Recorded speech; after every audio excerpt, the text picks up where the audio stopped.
ይስጥልኝ የተወደዳችሁ የኢትዮ ፎረም ቤተሰቦች እንደምን ቆያችሁ?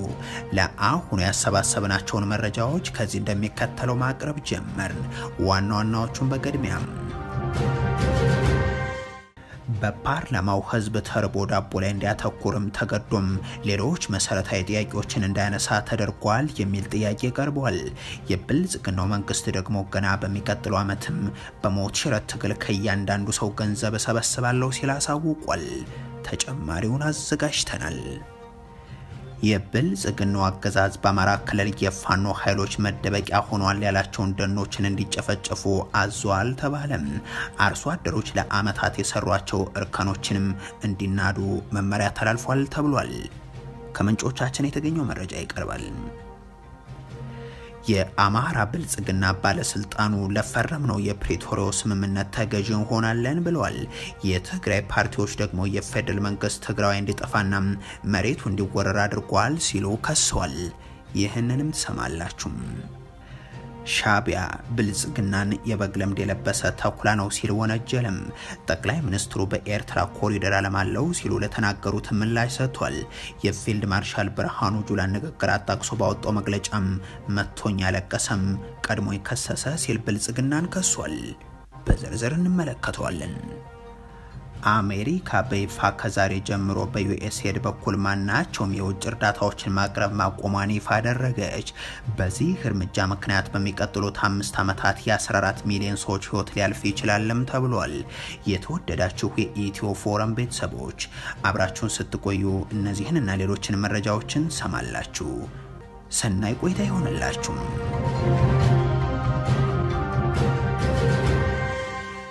የብልጽግናው መንግስት በአማራ ክልል የፋኖ ኃይሎች መደበቂያ ሆኗል ያላቸውን ደኖች እንዲጨፈጨፉ አዟል ተባለም። አርሶ አደሮች ለአመታት የሰሯቸው እርከኖችም እንዲናዱ መመሪያ ተላልፈዋል ተብሏል።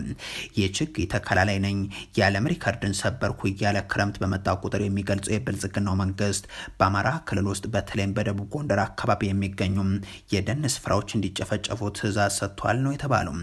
አገዛዙ የፋኖ መደበቂያ ናቸው በሚል እንዲጨፈጨፉ በአማራ ክልል ደን ኢንተርፕራይዝ በኩል እንዲመነጠር እያደረገ ያለው ደን በዞኑ አለም ሳጋ፣ ጋሳይና ክምር ድንጋይ በተባሉ አካባቢዎች ያለ ነው። በደቡብ ጎንደር አካባቢ በተደጋጋሚ በሚያጋጥመው የዝናብ እጥረት ምክንያት አርሶ አደሮች ባህር ዛፍ ልማት ላይ ያተኩሯል የሚሉት አስተያየት ሰጪዎች በዚህ ስራ ላይ የሚሰማሩ አርሶ አደሮችም 10 እና 15 ዓመት ሆኗቸዋል ይላሉ። አርሶ አደሮቹ በተከሏቸው በእነዚህ የባህር ዛፍ ልማቶች ላይ ጭፍጨፋ እንዲያካሂዱና መሬታቸውን ወደ እርሻ እንዲቀይሩ የተነገራቸው ሲሆን ምክንያት ተብሎ የቀረበ ላቸው ደግሞ ለፋኖ ታጣቂዎች መደበቂያ ሆኖባቸዋል የሚለው ነው ተብሏል። የፋኖ ኃይሎች እየተደበቁበት ነው በሚል በአማራ ክልል ደን ኢንተርፕራይዝ እንዲመነጠርና ለግል ባለሀብቶችም እንዲሰጥ የተፈረደበት ሌላኛው ደን ደግሞ በደርግ ዘመን የተተከለውና ከዛም በኋላ በጥብቅ ደህንነት ሲጠበቅ የነበረው የዓለም ሳጋ ደን ነው ያሉት ጉዳዩን የሚያውቁ ምንጮችም ይህ ትዕዛዝ የመጣው ከፌደራል መንግስቱ ነው ይላሉ። ይህንን በትውልዶች ቅብብሎች ሲጠበቅ የነበረን ደን እንዲመነጠር ያዘዙት የብልጽግና ባለስልጣናት ያቀረቡት ምክንያትም የፋኖ ምሽግ ነው፣ እገታዎችም የሚፈጸሙበት ነው የሚል መሆኑን የሰሜን ምዕራብ ዕዝን ከሚመሩ ወታደራዊ ኃላፊዎች አንዱ ለጣቢያችን ተናግሯል። በአካባቢው የሚካሄደው የደን ጭፍጨፋ በፍጥነት እንዲከናወን ያዘዙት የመከላከያ ኃላፊዎች በደቡብ ጎንደርም ሆነ በሌሎች የክልሉ አካባቢዎች ከአመታት በፊት ለአፈርና ውሃ ጥበቃ በሚል የተሰሩ እርከኖች እንዲፈርሱ እያደረጉ መሆኑንም ኢትዮ ፎረም ሰምቷል። አርሶ አደሮች አፈራችንን የሚጠብቅልን በቀደመው ጊዜ የሰራነው ልማታችን ነው ብለው ትዕዛዙን ለመፈጸም ቢያንገራግሩም መከላከያና የብልጽግና ሰዎች ግን የፋኖ ምሽግ እየሆነ ነውና አፍርሱ የሚል ጠንካራ መመሪያ ማስተላለፋቸውን ተከትሎ ተግባራዊ እየተደረገ መሆኑንም ነግረውናል። የደን ጭፍጨፋውም ይሁን የእርከን ማፍረስ ተግባሩም በተለይም በዚህ ክረምት ከፍተኛ ዝናብ እየተጠበቀ ባለበት ወቅት በመሆኑም ለጎርፍና አፈር መሸርሸር የሚዳርግ ከፍተኛ ኪሳራን በአርሶ አደሩ ላይ የሚያስከትል ነው ሲሉም ስጋታቸውን ለጣቢያችን ተናግሯል። በተለይም በምዕራብና ሰሜን ጎጃም አንዳንድ አካባቢዎችም ማሽላ እንዳይዘሩ ለአርሶ አደሮች መመሪያ መተላለፉንም ጠቅሰዋል። ባሳለፍነው ዓመት ይኸው ነገር ተግባራዊ ሆኖም አርሶ አደሮች በቆሎ እንዳይዘሩ ተደርገው ነበር የሚሉት ምንጮቹም በዚህም ምክንያቱ ፋኖ መደበቂያ እያደረገው ነው የሚል ስለመሆኑም ነግረውናል።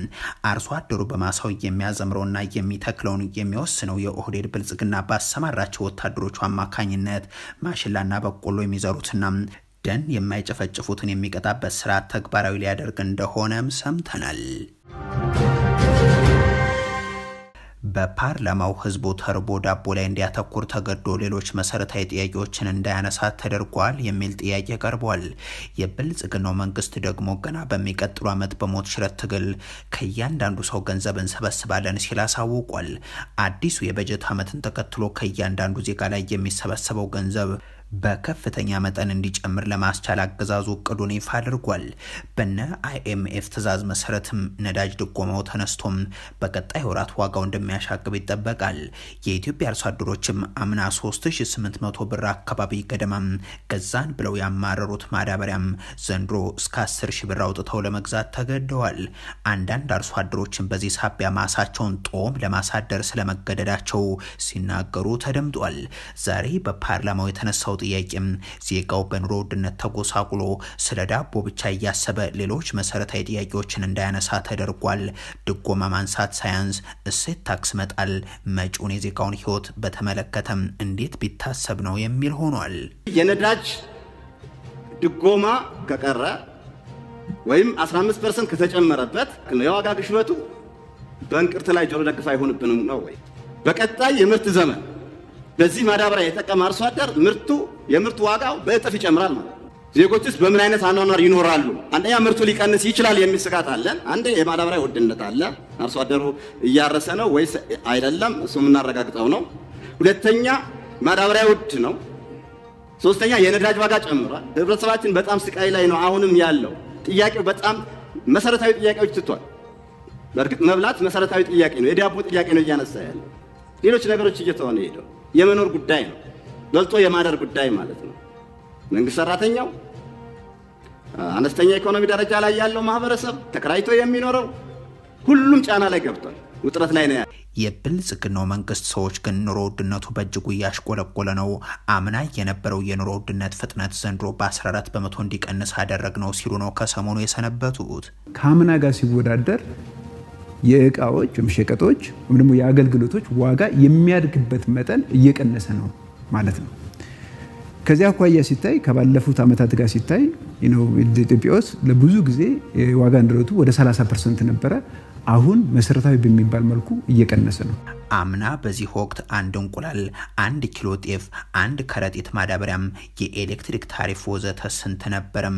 አምና 58 ብር አካባቢ የነበረም የአሜሪካን ዶላር ዛሬ ስንት ገባ የሚለውን ግን ሸማቾች የሚያውቁት ብቻ ነው። የሆኖ ሆኖ ዛሬ በፓርላማ የቀረበውን የኑሮ ውድነት ጥያቄም የታክስ መደራረብንም በተመለከተም በፓርላማ የተጠየቀው የብልጽግናው መንግስት ገና ምን አይታችሁ ከግብርም ከቀረጥም ከቅጣትም ሌሎች ክፍያዎች ከህዝቡ ገንዘብ የሚሰበስበው በሞት ሽረት እንቅስቃሴ ነው የሚል ምላሽ ነው የሰጠው። በከፍተኛ ደረጃ ገበያችንን ማሳደግ የሞት የሽረት ጉዳይ ነው ማለት ነው። በዚህ ዓመት ብልጽግና ከአምናው በተጨማሪ ሌላ 200 ቢሊዮን ብር ከታክስ እንደሚሰበስብ ይፋ አድርጓል። የብልጽግናው አገዛዝ በዘንድሮ በጀት ዓመት ከታክስና ቀረጥ ለመሰብሰብ አቅዶ የነበረው የገንዘብ መጠን 900 ቢሊዮን ብር የነበረ ሲሆን ባለፉት 11 ወራት ውስጥም ከ815 ቢሊዮን ብር በላይ ከዜጎች ሰብስብ ያለው ሲል አሳውቋል። የአማራ ብልጽግና ባለስልጣኑ ለፈረምነው የፕሪቶሪያው ስምምነት ተገዥ ሆናለን ብለዋል። የትግራይ ፓርቲዎች ደግሞ የፌደራል መንግስት ትግራዋይ እንዲጠፋና መሬቱ እንዲወረር አድርጓል ሲሉ ከሰዋል። በቅርቡ በሹማምንት የሚሰጡ መግለጫዎች፣ የተደረጉ ስብሰባዎች፣ የመቀለ ከተማ ነዋሪዎችን ጨምሮ የተደረጉ ሰልፎች ስለ ተፈናቃዮችና ግዛቶች የሚያነሱ ናቸውና መነጋገሪያ መሆናቸው አልቀርም።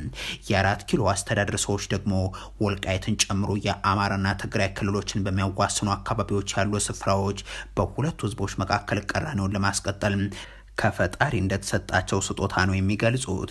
ለዚህ ደግሞ የቀድሞ የጠቅላይ ሚኒስትሩ የቅርብ ሰው ሚልኬሳ ሚደጋ ምስክር ናቸው። ወልቃይት ጉዳይ በቃ አማራና ትግራይ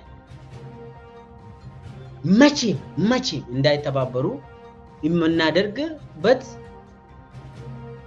ወርቅ መሳሪያ ነች ይባላል። ይሄ እግዚአብሔር የሰጠን ነገር ነው። እኛ አልፈጠርንም። እሱ ላይ ካፒታላይዝ ማድረግ ብቻ ነው። የሽመልስ አብዲሳ ቤት በአደባባይ ይነገራል። በካቢኔያችን ውስጥ በኦሮሚያ ክልል ካቢኔ ውስጥ ይሄ የታወቀ ነው። በድርጅት ጽሕፈት ቤት ይሄ የታወቀ ነው።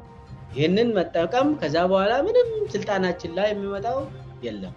መቀስቀሻ ለዲጂታል ይሄ ፌስቡክ እና የሶሻል ሚዲያ ሰራዊት የሆነ ጭርሰል ወልቃይት እንደነሽ ብሎ ፖስት ያደርጋሉ።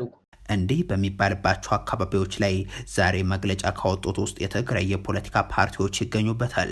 ውናት፣ አረና፣ ባይቶና፣ ትግራይ ነጻነት ፓርቲን ጨምሮ የተካተቱበት ኪዳን ተጋሩ የተባለው አደረጃጀት ነው ይህንን መግለጫ ያወጣው። ኢትዮጵያ እንደ ሀገርና የፌደራሉ መንግስት ደግሞ እንደ መንግስት ትግራይ እንዲጠፋና መሬቱና ንብረቱ እንዲወረር ያደረጉ ናቸው። ከፕሪቶሪያው የሰላም ስምምነት በኋላም ቢሆን የተወረረ ያሉት አካባቢ እንዳይመለስ በፌደራል መንግስቱ በኩል ረጅም መጓተት እንዲደረግ ካለ ፍላጎት ዘላቂ ሆነ እልቂት እንዲቀጥል እያደረገ ይገኛል የሚል መልእክት አስፍረዋል። በቅርቡ በወልቃይትና አካባቢው ሰልፍ ተደርጓል የሚሉት እነዚሁ ፓርቲዎች የትግራይ ህዝብ መሬቱም ተፈናቃዮችም አልተመለሱም ሲሉም ያብራራሉ። የአማራ ክልል ኃይሎችና ሰፋሪዎች በሚል በተደጋጋሚ የሚወቅሰው የነዚህ ፓርቲዎች መግለጫም በአካባቢው የተሰማራው ታጣቂ ኃይል በብልጽግናው መንግስትናም በመከላከያ ሰራዊት እውቅና ያለው የሰለጠነም ስለመሆኑ ግን አያነሳም። የፌደራል መንግስቱን የእናቴ ቀሚስ አደናቀፈኝ አይነት ምክንያትና ሴራውን አቁሞም በፕሪቶሪያው ስምምነት መሰረት ወራሪ ያሏቸውን ኃይሎችን ከአካባቢዎቹ እንዲያስወጣና ተፈናቃዮችን እንዲመልስ እንዲሁም በአዲስ አበባ በማንነታቸው ምክንያት እየተለቀሙና እየታሰሩ የሚገኙ የትግራይ ተወላጆችን ተግባር እንዲያቆም እንጠይቃለን ይላል መግለጫው። ከዚህ ጋር በተያያዘ የአማራ ክልል ብልጽግና ሹም የሆኑት ምክትል ርዕሰ መስተዳድሩ አብዱ ሁሴንም ተናግሯል። ከራያ አላማጣ፣ ራያ ባላ፣ አላማጣ፣ ኮረም፣ ኦፍላና ዛታ አካባቢ የተውጣጡ ናቸው የተባሉ የህብረተሰብ ክፍል ተወካዮች ጋር ያደረጉት ውይይት ላይ ስምምነታችን የፕሪቶሪያው ስምምነትን ለመፈጸም እየሰራን ነው የሚሉት። ለፈረምናቸው ፊርማዎች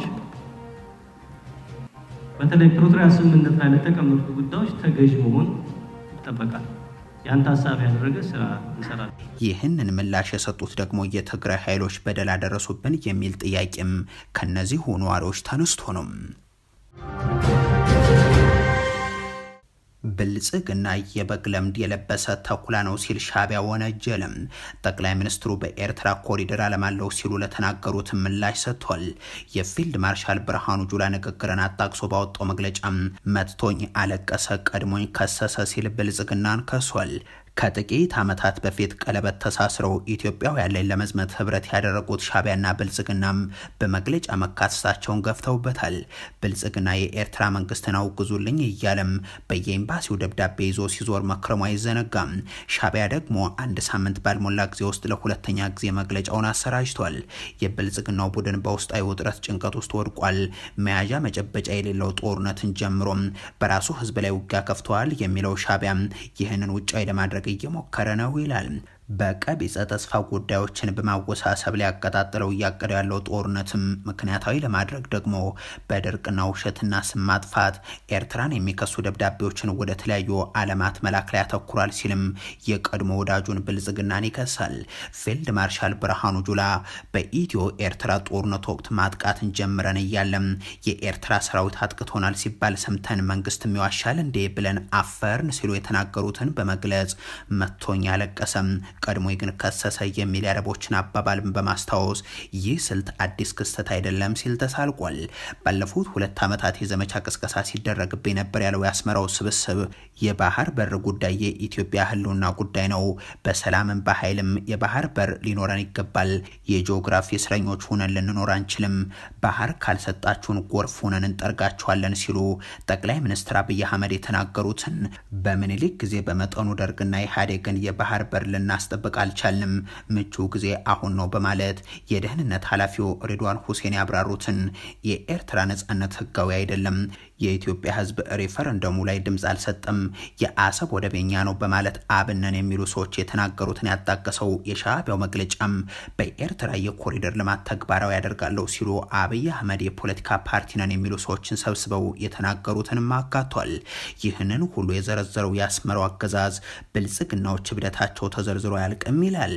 ይህ ሁሉ የኤርትራ ሉዓላዊነትን የሚገዳደር የኤርትራ ህዝብ ታሪክን የሚያንቋሽሽ ጦርነት የሚቀሰቅሱ ተግባራትና እብሪቱ ቀጥሏል ያለ ሲሆን የኢትዮጵያ መንግስት ሁሉ የውስጥ ችግሮቹን በቅንነት መፍታት ሲገባው ጉዳያቸውን ውጫዊ በማድረግ ኤርትራን ለመክሰስ ግን ይፈጥናሉ ይላል። ከ2010 ክረምት አንስቶ በተለይም የትግራይ ህዝብ ላይ ጦርነት ለመክፈትና እነርሱ እንዳሉት 100 ዓመት ወደ ኋላ ለመመለስ ህብረት የነበራቸው ሻዕቢያና ብልጽግና በዚህ በሚወነጃጀሉበት ወቅት የኤርትራው መንግስት ብልጽግናን ስቀርበው የበግ ለምድ የለበሰ ተኩላ ነበር ብሎታል። ከመጀመሪያው የበግ ለምድ የለበሰ ተኩላ ሆኖ ሲመጣም ከኤርትራ ያልተቆጠበ ድጋፍ ሰጥተነዋል ያለው ሻዕቢያም በህዝቦች መካከል ጥላቻ በማቀጣጠል የውስጥ ጉዳዩን ውጫዊ በማድረግ በራስህ ህዝብ ላይ መያዣ መጨበጫ የሌለው የእርስ በርስ ጦርነት ቀስቅሰህ አሁን ውጫዊ ሰበብ እየፈለክ ያለህንም በዚህ ደግሞ የሚፈታ ችግር የለምም ብሏል። ከዘመናት የኢትዮጵያ የውስጥ ችግሮች ላይ ጠፍቶ የማያውቀው በጠቅላላው በኢትዮጵያ ውስጥ ስለሚፈጠር ችግር ውስጣዊ ጉዳይን ከማባባስና እጅ ከማስገባት በመቆጠብ እናምናለን ሲልም በመግለጫው ላይ አትቷል። አሜሪካ በይፋ ከዛሬ ጀምሮ ማናቸውም የውጭ እርዳታዎችን ማቅረብ ማቆሟን ገለጸች። በዚህ እርምጃ ምክንያት በሚቀጥሉት 5 ዓመታት የ14 ሚሊዮን ሰዎች ህይወት ሊያልፍ ይችላልም ተብሏል። የአሜሪካ የውጭ ጉዳይ መስሪያ ቤት ኃላፊው ማርኮ ሩቢዮ ባወጡት መግለጫ ከዛሬ ጀምሮ ዩኤስኤድ ማናቸውንም እርዳታ የማይሰጥ መሆኑን በይፋ ገልጿል። ከዚህ በኋላ ለውጭ ሀገራት የሚደረጉ እርዳታዎች የአሜሪካን ጥቅም በሚያስጠብቁና ከአሜሪካ አስተዳደር ፖሊሲ ጋር በሚጣጣሙ ሁኔታዎች በውጭ ጉዳይ መስሪያ ቤቱ በኩል የሚከናወኑ ይሆናል ሲሉም አስረድቷል። እርዳታዎቹ በበለጠ ተጠያቂነት፣ ስትራቴጂና ቅልጥፍና የሚቀርቡ ይሆናሉ ያሉት ማርኮ ሩቢዮም ከዚህ ቀደም ዩኤስኤድ ራሱን እንደ ለጋሽ ድርጅት አድርጎ ይቆጥር እንደነበረም ገልጿል። የአሜሪካ ተራድኦ ድርጅት የሀገሪቱን ፍላጎት ማስፈጸሚያ መሳሪያ መሆኑን በመዘንጋትም አንዳንድ የጸረ አሜሪካ አቋም ላላቸው ሀገራት ድርጅቶችና ቡድኖችም እርዳታ ያቀርብ እንደነበር የጠቀሱት ሚኒስትሩ ከዛሬ ጀምሮ ግን ይህ ታሪክ አክትመዋል ብለዋል። ኢትዮጵያ የዚህ እርዳታ ተጠቃሚ ከሆኑ ሀገራት መካከል ከዓለም ከቀዳሚዎቹ አንዷ መሆኗም ይታወቃል። ፕሬዚደንት ዶናልድ ትራምፕ አሜሪካ ለውጭ ሰብአዊ እርዳታ ትሰጥ የነበረው የገንዘብ ድጋፍ መሰረዛቸው በሚቀጥሉት 5 ዓመታት ተጨማሪ 14 ሚሊዮን ሰዎች ህይወታቸው እንዲያልፍ ሊያደርግ እንደሚችል ዘላንሴት የተባለው ተቋም የህክምና ሪፖርቱን በማስደገፍ ይፋ አድርጓል። ካለዕድሜያቸው ህይወታቸው ከሚያልፉት ውስጥ ሲሶ ያክሉ ህጻናት መሆናቸውንም የጥናቱ ግኝት አሳይቷል። ከ133 ሀገራት የተገኘ መረጃ የተመላከተው የተመራማሪዎች ቡድን በግመታው እንደ አውሮፓውያን የዘመን ቀመር ከ2001 እስከ 2021 ድረስ በማደግ ላይ ባሉ ሀገራት በዩኤስአይዲ ድጋፍ 91 ሚሊዮን ሰዎች ከሞት የታደገ ነው ብሎታል። ተመራማሪዎች ከወራት በፊት በአሜሪካ መንግስት ይፋ የተደረገው 83 በመቶ ድጋፍ መቀነስ የሞት ምጣኔውን ከፍ እንደሚያደርግ ግምታቸውን አስቀምጧል። በሚቀጥሉ 3 ዓመታትም የእርዳታ መሰረዙ ህይወታቸውን መታደግ እየተቻለ 14 ሚሊዮን ሰዎችን ወደ ሞት ይልካቸዋል ብለዋል። ይህ አሃዝ ከ5 ዓመት በታች ሆኖ 4.5 ሚሊዮን ህጻናትን የጨመረ ሲሆን ይህ ማለትም 700 ሺህ ህጻናት በየአመቱ ህይወታቸው ያልፋል እንደማለት ነው። የተወደዳችሁ የኢትዮ ፎረም ቤተሰቦች ለአሁኑ ያሰባሰብናቸው መረጃዎች ይህንን ይመስሉ ነበር። አበቃን። ቸር ያሰማን።